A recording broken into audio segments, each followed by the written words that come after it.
Chers amis, on se retrouve pour le suivi de la stratégie où, vous le savez, on tente de passer de 800 dollars à 10 000 dollars sans horizon de temps, puisque on a déjà commencé le défi depuis avril de cette année. Bon, je suis assez content cette semaine puisque on est dans le vert. On est revenu en positif sur 30 jours avec un plus 6,37% sur la stratégie dérivée. Sur la stratégie spot, depuis les plus bas, on a fait aussi un beau petit retour de 10% à peu près. On a quand même superformé avec la stratégie dérivée, sachant qu'on était à peu près en levier 0,5, 0,7. Et là, on est passé en levier 0,79. Au niveau des capitaux disponibles, je remonte à 895 dollars, malgré la grosse baisse qu'on a eue, où on a subi tout le peer market.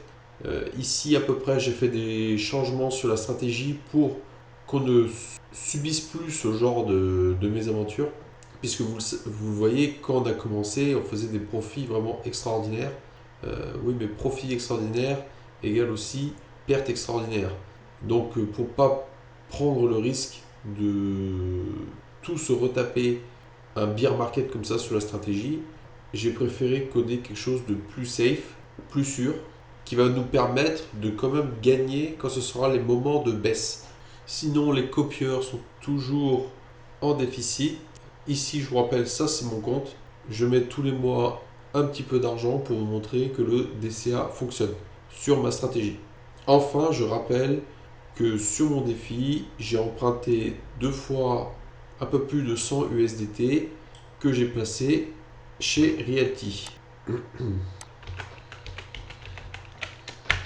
Vous le voyez ici, 263 USDC empruntés à 9,98%.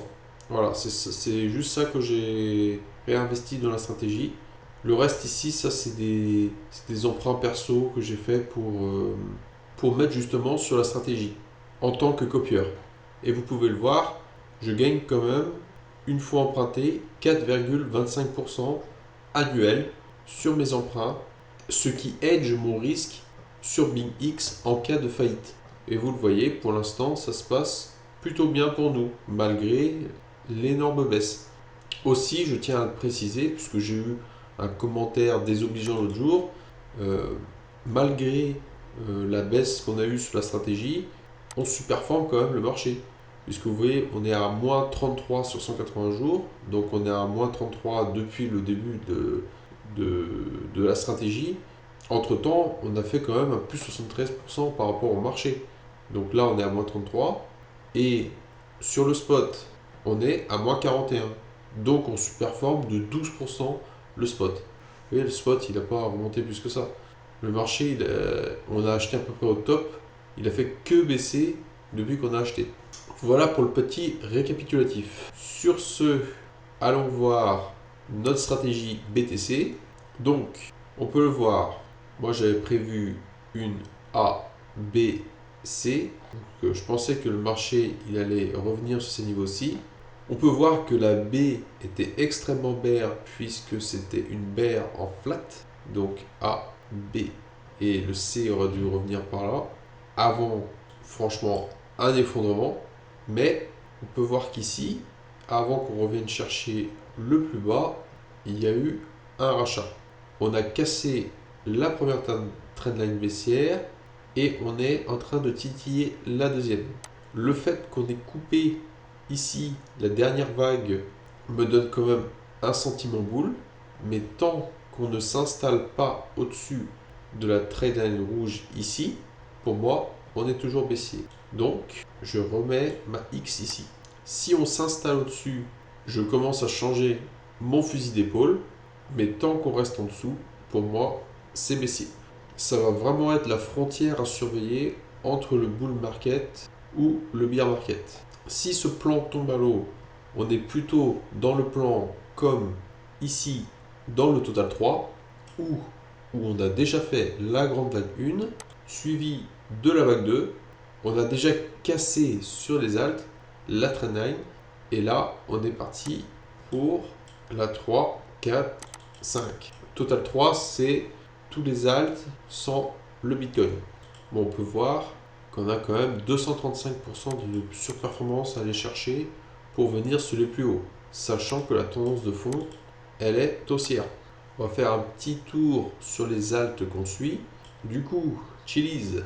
Donc Chiliz qui a un petit 12 000% à faire pour attraper ses plus hauts. Vous avez vu mon dessin prémonitoire que j'avais fait au début du défi. On l'a pratiquement suivi. Donc, bon, bah, on est vraiment dans la fin de la structure baissière. W, X, Y, X, Z. J'attendais un dernier mouvement baissier comme vous le voyez. Peut-être que ça se termine ici.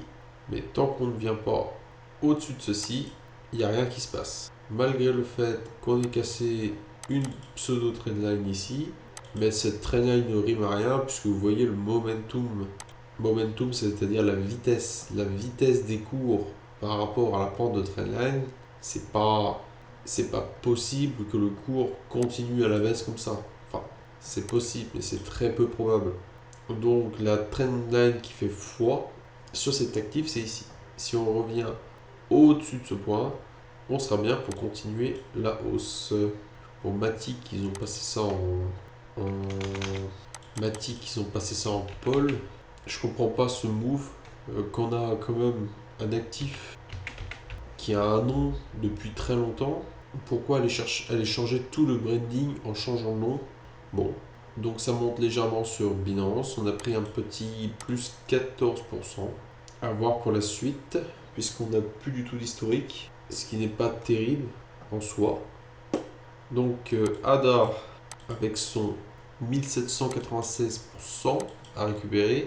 Lui nous a cassé cette belle petite trendline, donc c'est pas trop mal. Ce qui pourrait m'inciter à dire, si le plan des altcoins est bon, que là on a fait effectivement notre 2, et là on part dans la grande 3. Et finalement, la première vague s'est passée comme ceci. Une, deux, et là on va partir vers quelque chose d'explosif. Theta. Theta, c'est un peu la même chose. Une, deux, puisqu'on vient de casser aussi la trendline. Donc, une, deux, trois, une, deux, trois, quatre, cinq. Dans une grande, une, deux, trois, quatre, cinq. Après, c'est des coins, je ne les ai pas choisis pour le fondamental, hein. Soyons honnêtes. Les coins qui sont un peu plus fondamentales, je les ai mis dans les dérivés. Là, c'est par rapport au pourcentage de gain éventuel. Ici, on voit qu'on a quand même aussi à fois 29 à faire.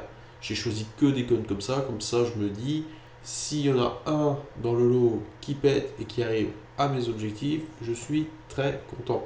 Et XLM, le dernier, lui n'a toujours pas pété sa trendline baissière, bon, ce qui me rend un peu plus dubitatif. On est quand même dans un beau mouvement haussier. Là, on a une A, B, C. Donc, si ça, c'est considéré comme une 2, vous voyez, une, 2, bon, on est parti. Hein. Le but, c'est de revenir encore chercher les plus hauts. Sachant qu'ici, il y a un x51 à faire. Et tout ça, c'est dans le top 100. Donc, les chances sont quand même faibles de retourner au plus haut. Mais sur les 5, j'ai envie de dire, il y a quand même moyen d'y parvenir. Au moins une. Sinon, les autres, il n'y a plus tellement de hausse à faire. À part, c'est des petits pourcentages, quoi. C'est du 100, c'est du 200. Même si c'est énorme. Hein. Mais les pourcentages ne sont pas aussi gros que sur celles que j'ai choisies. Voilà, comme vous l'avez vu, quand on fait un DCA et qu'on se hedge raisonnablement, même si la stratégie peut parfois partir en cacahuète, au final, on retombe sur nos pieds. Et je vous dis pas, quand on va commencer à capitaliser sur les trades antérieurs et arriver en levier, si ça part en bull market, l'objectif d'ICA, il va être fait extrêmement rapidement. Mais si vous loupez le train, c'est pas grave. De toute façon, euh, le but du défi, c'est de faire 800 à 10 000. J'arrêterai le bot à 10 000 et je le redémarrerai. Et on repartira sur une nouvelle stratégie.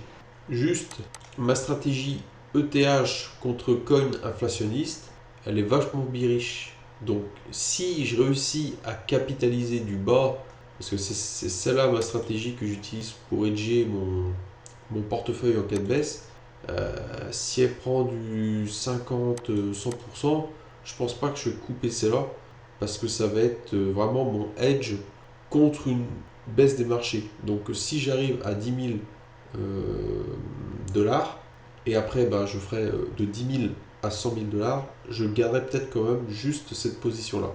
À voir. S'il y a beaucoup de participants ou pas beaucoup, s'il y a vraiment beaucoup, bon, moi je la clôturerai aussi, même si ça me fend le cœur, mais bon.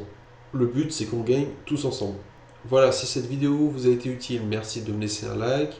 Et en description, je vous ai laissé toutes les ressources si vous voulez me rejoindre dans cette aventure et copier ma stratégie. Sur ce, je vous souhaite de bons investissements. Allez, ciao!